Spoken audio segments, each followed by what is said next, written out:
There are today 14,915 COVID patients in hospital across the UK, compared to 13,025 a week ago.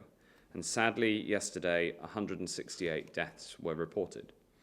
This means that in the last week, we've seen an average of 413 deaths, up from 332 a day a week ago.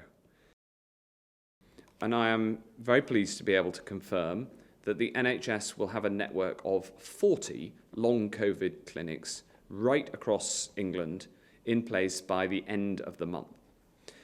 They will bring together doctors, nurses, the therapists and the other NHS staff like physios to help those who are suffering with the long-term effects of coronavirus.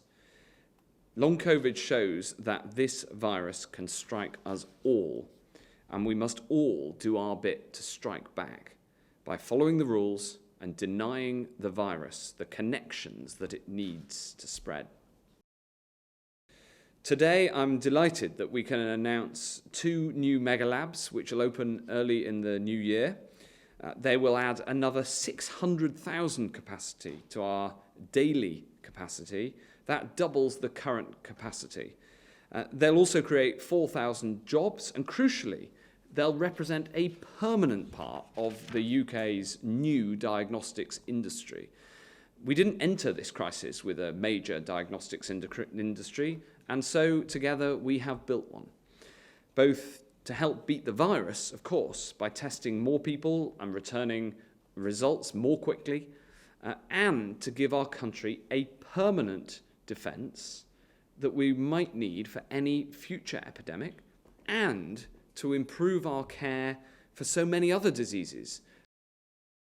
And we expect, if the lockdown is working and we're all doing the best we can to have reduced or no social contact with other people, that we will start to see cases decline over the next week. We expect it will be longer to see hospital admissions, another week or so. But I think that as long as we start seeing cases decline, then we can start making a judgment about what are the right decisions that we make and what are the opening up decisions that happen on December the 2nd. We have recognised that the tiering of the country has had a different effect in each area.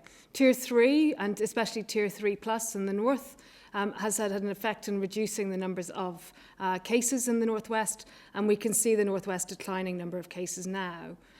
Tier 2 seems to hold in some areas and not so well in others, and so really it depends on how fast transmission's occurring and how well the individuals in the population are taking that advice in.